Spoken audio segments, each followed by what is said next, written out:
नमस्कार दर्शक महानुभावहरु, यहाँहरुलाई स्वागत छ। आज 2079 साल जेठ 18 गते स्थानीय तहको चुनाव सम्पन्न भएपछि राजनीतिक दलका नेताहरूले, खास गरेर शीर्ष नेताहरूले आफ्नो हैसियत मापन गरिरहेका छन्। कहाँ कमजोरी भयो, कहाँ के भएर हाम्रो यो हैसियत भयो। नेकपा एमालेले दोस्रो स्थान पायो, नेकपा माओवादी केन्द्रले तेस्रो स्थान पायो, नेकपा एकीकृत समाजवादी अस्तित्व रक्षाकै सङ्कटमा छ।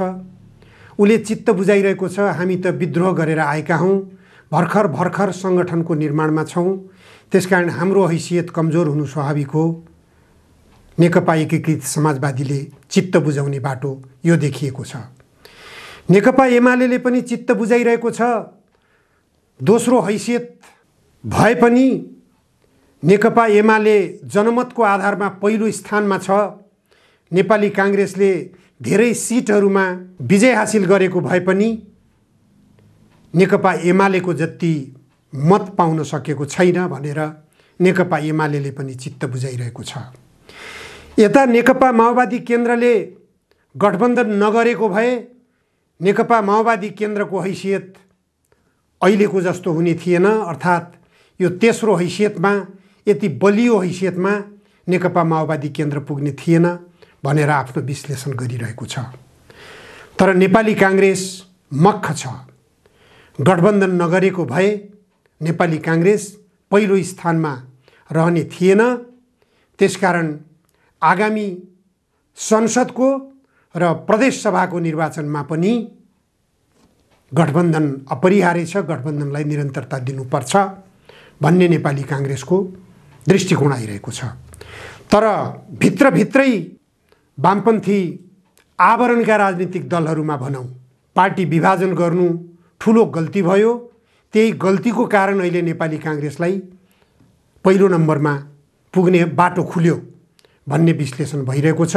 यही विश्लेषणका आधारमा आगामी प्रदेश निर्वाचन र संघीय संसदको निर्वाचनका लागि वाम गठबन्धन मिलेर जानुपर्छ भन्ने छलफल पनि सुरु भएको छ। त्यसको पहल कदमी नेकपा एमालेको नेतृत्व पंक्तिले लिएको छ। सम्भावनाले सकारात्मक परिणाम पाओस्, यसको निम्ति वाम आवरणका राजनीतिक पार्टीका नेताहरूलाई शुभकामना दिनै पर्छ। वाम आवरणमै 3.5 वर्षसम्म 2/3 नजिकको बहुमतको सरकार पनि सञ्चालन भयो। तर त्यो सरकार किन असफल भयो, किन त्यसले जनअपेक्षित काम गर्न सकेन, किन त्यसले देशको हितमा काम गर्न सकेन, सबैभन्दा महत्त्वपूर्ण पक्ष त्यही हो। यदि जनहितमा काम गरेको भए र राष्ट्रको हितमा काम गरेको भए एकीकृत कम्युनिस्ट पार्टी विभाजन हुने सम्भावना पटक्कै हुँदैन थियो। त्यो सम्भावनालाई निम्त्याउने काम जनविरोधी कामले नै गरेको हो, राष्ट्र विरोधी कामले नै गरेको हो भन्ने हेक्का राखेर यदि वाम आवरणका राजनीतिक दलका नेताहरूले वाम एकताको गठबन्धनको जुनसुकै प्रयास गरून् त्यो स्वागत योग्य हुनेछ नेपाली जनताको निम्ति। त्यो जति खुसीको कुरा केही पनि हुने छैन। र यदि त्यसो गरेर कम्युनिस्ट पार्टीका नेताहरू अगाडि बढ्न खोजे भने जनताले उनीहरूलाई अनुमोदन पनि गर्नेछन्। जनताको साथ समर्थन पनि उनीहरूले पाउने निश्चित छ। पहिलेको भन्दा अथवा 74 सालको निर्वाचन भन्दा अत्यधिक बहुमतले 2/3 बहुमत वाम गठबन्धनलाई पुर्याउन नेपाली जनता आतुर छन् भन्ने कुरा पनि बुझ्न पर्छ। कहाँ चुकियो, यो सबैभन्दा महत्त्वपूर्ण पक्ष हो। किन विभाजन हुनु पर्यो, किन जनहितको काम गर्न सकिएन, किन राष्ट्रहितको काम गर्न सकिएन, यसको आत्मसमीक्षा प्रचण्डले पनि गर्नुपर्छ, केपी ओलीले पनि गर्नुपर्छ, माधव कुमार नेपालले पनि गर्नुपर्छ र सबै यी तीनवटै पार्टीका सबै शीर्ष नेताहरूले आत्मसमीक्षा गर्न जरुरी हुन्छ। जनताको अभिमतको सम्मान किन गर्न सकिएन, जनताको अभिमतलाई बुझेर काम गर्न किन सकिएन भन्ने कुरा ध्यानपूर्वक छलफल गर्नुपर्छ र आफ्ना कमजोरीहरूलाई सच्याउने प्रतिबद्धताका साथ अगाडि बढ्न पर्छ। प्रचण्डले अस्ति भर्खर संसद रोस्ट्रममा उभिएर भन्नुभयो शक्ति केन्द्रहरूले खेलाउन खोज्छन्, घुमाउन खोज्छन्। यो वास्तविकता उहाँले उजागर गर्नुभएको रूपमा पनि लिन सकिन्छ। किनभने प्रचण्ड 10 वर्षसम्म सशस्त्र युद्ध लडेर यो देशमा आमूल परिवर्तन ल्याउने प्रतिबद्धताका साथ अगाडि बढेको क्रान्तिकारी नेताको हैसियतमा रहेको व्यक्ति आज जुन हालतमा हुनुहुन्छ, यो शक्ति केन्द्रको प्रभाव, शक्ति केन्द्रको दबाव, शक्ति केन्द्र सामु लम्पसार पर्नुपर्ने बाध्यात्मक परिस्थितिले गर्दा नै हो भन्ने कुरा बुझ्न धेरै गाह्रो छैन। यो स्पष्ट छ। प्रचण्डले नभने पनि यो धेरैले बुझेको कुरा हो। माधव नेपालको लम्पसार पर्नुपर्ने बाध्यता पनि त्यही हो। केपी ओलीको लम्पसार पर्नुपर्ने बाध्यता पनि त्यही हो। केपी ओली प्रधानमन्त्री भएका बेला बालुवाटारमा एउटा छिमेकी देशको गुप्तचर प्रमुखले आएर मध्यरातमा गोप्य वार्ता गर्नुपर्ने परिस्थितिको सृजना किन भयो भन्ने कुरा स्पष्ट छ। त्यो पनि एउटा शक्ति राष्ट्रको दबाव हो, शक्ति राष्ट्रको प्रभाव हो। अन्यथा केपी ओलीले पनि त्यो आफू नै विवादमा आउने काम पक्कै पनि गर्नुहुने थिएन। त्यसैगरी प्रचण्डले भारतीय दूतावासमा 7 पटकसम्म लुकेर गएको कुरो उजागर गर्नुभयो। त्यो लुकेर जानुपर्ने परिस्थितिको सृजना किन भयो, त्यो पनि शक्तिशाली राष्ट्रका सामु परेको लम्पसारको परिणाम हो भन्ने कुरा स्पष्ट हुन्छ। पछिल्लो चरणमा नेपाल र अमेरिका बीचमा सम्पन्न भएको एमसीसी सम्झौताले अझै पनि नेपालका राजनीतिक दलका नेताहरूलाई लम्पसार पर्नुपर्ने बाध्यात्मक परिस्थिति सृजना भइरहेको छ। अब केही समयपछि प्रधानमन्त्री शेरबहादुर देउवा अमेरिका जाने तयारीमा हुनुहुन्छ। शेरबहादुर देउवाभन्दा पहिले नेपाली सेनाका प्रधान सेनापति प्रभुराम शर्मा अमेरिका भ्रमणको तयारीमा हुनुहुन्छ। त्योभन्दा पहिले अथवा हाम्रा प्रधान सेनापति प्रभुराम शर्माको अमेरिका भ्रमणभन्दा पहिले अमेरिकाका इन्डो प्यासिफिक हेर्ने प्रमुख 4 तारे जर्नेल नेपाल आउने तयारी गर्नुभएको छ। एमसीसी सम्झौताले नेपाललाई कसरी बाँधेको रहेछ भन्ने कुरा यी घटनाक्रमहरूले पनि पुष्टि गरिरहेको छ। यसका प्रभावहरू अब देखिन थालेका छन्। अमेरिकाका जर्नेल यता आउने तयारी गर्नु र हाम्रा प्रधान सेनापति उता जाने तयारी गर्नु यो सामान्य कुरा हो। दुई देशका मित्रतालाई अझ गाढा बनाउने, सम्बन्धलाई राम्रो बनाउने यी आउने जाने घटनाहरूले निश्चित रूपमा सहयोग पुर्याउँछन्। यसमा सहमति जनाउन सकिन्छ। सैनिक जनसम्पर्क निर्देशनालयले प्रधान सेनापति शर्मा आगामी असार 4 देखि 10 गतेसम्म संयुक्त राष्ट्र सङ्घको आह्वानमा शान्ति स्थापनार्थ नेपाली शान्ति सैनिकहरू तैनात लेबनान स्थित युनिफिल मिसन र सिरिया स्थित अन्डफ मिसनको निरीक्षण भ्रमणमा जान लागेको खुलासा गरेको छ। त्यतैबाट अमेरिका जाने उहाँको कार्यक्रम तय भएको छ। प्रधान सेनापति प्रभुराम शर्मा उतैबाट अमेरिका जाने कार्यक्रम छ। नेपाल सरकारले उहाँको भ्रमणको अनुमोदन गरिसकेको छ अथवा नेपाल सरकारले निर्णय गरिसकेको छ। सेनाले जनाएअनुसार द्वन्द्वग्रस्त क्षेत्रमा शान्ति स्थापनार्थ तैनात फौजको हौसला अभिवृद्धि गर्न तथा विभिन्न युएन मिसनहरूको विविध पक्षहरू एवं भावी योजनाका बारेमा जानकारी हासिल गर्ने उद्देश्यका साथ प्रधान सेनापतिको भ्रमण हुन लागेको हो। सैनिक उच्च स्रोतले गराएको जानकारी अनुसार प्रधान सेनापति शर्मा त्यहाँबाटै अमेरिकाको औपचारिक भ्रमणमा जाने कार्यक्रम छ। शर्माले असार 23 देखि 17 गतेसम्म अमेरिकाको भ्रमण गर्ने र अमेरिकी उच्च अधिकारीहरूसँग भेटवार्ता गर्ने कार्यक्रम छ। शुभ होस्।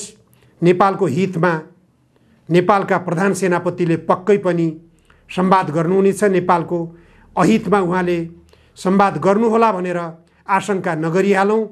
तथापि अमेरिकासँग गरिएको एमसीसी सम्झौताको कारणले गर्दा नेपाल एमसीसी कानुनमा बाँधिएको छ। अमेरिकाले गर्ने एमसीसी कानुनको सम्झौता नेपालले पालना गर्न पर्ने प्रावधान पनि उक्त एमसीसी सम्झौतामा उल्लेख भएको अवस्था छ। घटनाक्रमहरूका परिणाम जब आउँदै गर्लान् त्यसपछि थप टिप्पणी गर्दै जाउँला। अहिले धेरै आशंका नपालिहालौँ। प्रधान सेनापति शर्माको भ्रमणका क्रममा सैनिक सहकार्य, संयुक्त सैन्य अभ्यास, स्टेट पार्टनरसिप प्रोग्राम, M16 हतियार खरिद लगायतका विषय एजेन्डामा रहेका छन्। अमेरिकी सेना र नेपाली सेनाबीच द्विपक्षीय सैनिक सम्बन्ध बलियो हुँदै गएको छ। अमेरिकाले नेपाली सेनालाई तालिम, हतियार र विपद व्यवस्थापनमा सहयोग गर्दै आएको सैनिक मुख्यालयले जनाएको छ। प्रधान सेनापतिको भ्रमण लगत्तै प्रधानमन्त्री शेरबहादुर देउवा समेत अमेरिकाको औपचारिक भ्रमणमा जाने कार्यक्रम तय भएको थाहा भएको छ। त्यसअघि नै अमेरिकी सेनाका आइपिएस प्रमुख इन्डो प्यासिफिक कमान्डका कमान्डर जर्नेल नेपाल आउने निश्चित भइसकेको छ। प्रधान सेनापति शर्माको अमेरिका भ्रमण अघि नै अमेरिकी सेनाका IPS commander admiral John C Aquilino Nepal भ्रमणमा आउने भएका छन्। उनी अमेरिकी सेनाको शक्तिशाली जर्नेल रहेको सैनिक सूत्रले जनाएको छ। अमेरिकी सेनाको प्यासिफिक कमान्डले एसियाका नेपाल, भारत, पाकिस्तान, फिलिपिन्स र अस्ट्रेलियाका साथै पपुवा न्युगिनी लगायतका देश हेर्ने भएकाले उनको भ्रमणलाई अर्थपूर्ण रूपमा हेरिएको छ। एमसिसी संसदबाट पारित भएसँगै अमेरिकाबाट एकपछि अर्को उच्चस्तरीय भ्रमणहरू भइरहेका छन्। यसअघि अमेरिकाका उपसहायक विदेश मन्त्री उजरा जिया नेपाल आएर विवादास्पद काम गरेर फर्केकी छिन्। अर्थात् तिब्बती शरणार्थीहरूको शिविरमा नेपाल सरकारको अनुमति बिना प्रवेश गरेर त्यहाँ तिब्बती शरणार्थीहरूसँग संवाद गरेर उनी फर्किएको घटनाले नेपाललाई विवादमा तानेको छ। नेपालले एक चीन नीतिको मान्यता विपरीत यो काम गर्यो भन्ने खालको आरोप पनि लागिरहेको छ। छिमेकी देश चीनले यस्ता गतिविधिलाई निकै गम्भीरतापूर्वक हेरिरहेको छ।